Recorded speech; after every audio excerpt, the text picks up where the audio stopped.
All right, let's talk about your money, but not in the way you usually think about it. Today, we're going to reframe the whole idea of saving. We're not talking about just putting cash aside. We're talking about building a disciplined, powerful force with one single mission: to buy back your freedom. Let's dive in. I absolutely love this quote. It's the perfect way to picture it. Your money sitting in an account, it's not just a pile of cash. It's an army just waiting for orders. Without a plan, well, it's just sitting there, doing nothing. But with the right strategy, it becomes an absolutely formidable force, ready to build the future you want. And that's really the question of the day, isn't it? This isn't just some abstract financial theory. This is about creating your personal battle plan, a real strategy to put your money to work for the one thing that really, truly matters: your financial independence. Okay, so if we're going to build this army, we first need to understand who our troops are. In this case, our soldiers are our savings, and you know what? Not all savings are created equal. Getting this difference is the absolute first step. This right here, this is the heart of our army: investment savings. This is not your emergency fund. It's not the money you're saving for a vacation next year. No, this is money with a long-term mission. Its whole purpose is to grow, and to do that, it has to be able to take some calculated risks. It needs to be able to handle the market's natural ups and downs without you panicking. Now this is a really important distinction to make. On one side, you've got your precautionary savings. That's your shield. Its job is to keep you safe from emergencies. Zero risk, you can get it immediately. But on the other side, you've got your investment savings. That's your army. Its job is to go out there and build wealth. And that means you accept some volatility for the chance at higher returns. See the difference? One protects you now, the other builds your future. And this is exactly why that distinction is so critical. The biggest mistake, the one thing you really want to avoid, is mixing these two up. Because what happens if you have to sell your investments to fix a flat tire? You're almost guaranteed to be selling when the market is down, turning a temporary paper loss into a very real, very permanent one. We don't do that. Okay, so we know what our army is made of. Now, how do we actually command it? Let's get into the golden rules of engagement. These are simple, actionable principles to manage your army effectively and safely. So what's the magic number? Well, the golden rule of thumb is to aim to invest at least 10% of your income. Now look, if that feels like too much right now, don't worry. Start smaller. The number isn't what's important at first. It's the habit. It's just getting started. And this lays out the path perfectly. It's not about waiting until you have some huge pile of money to get in the game.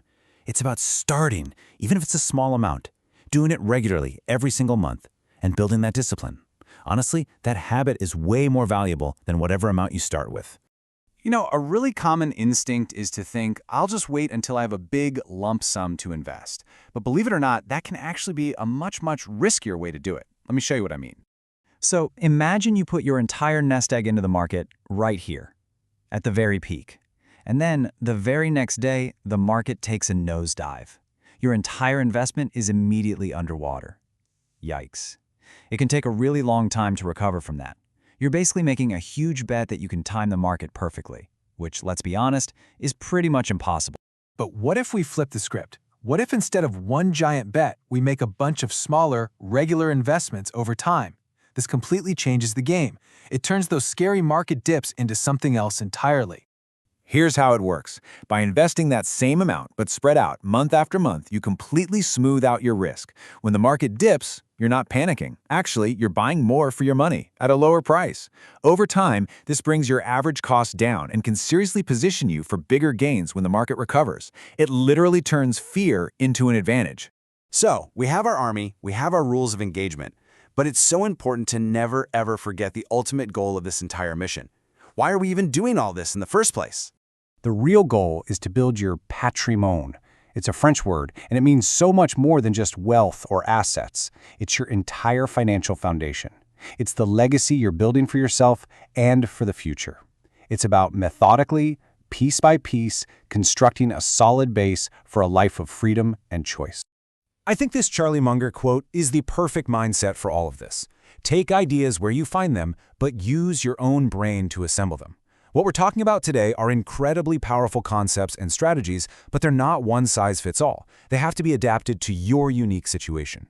So yeah, it's really important to remember that this explainer is here to give you the playbook, to educate you on the principles. It's not personalized financial advice.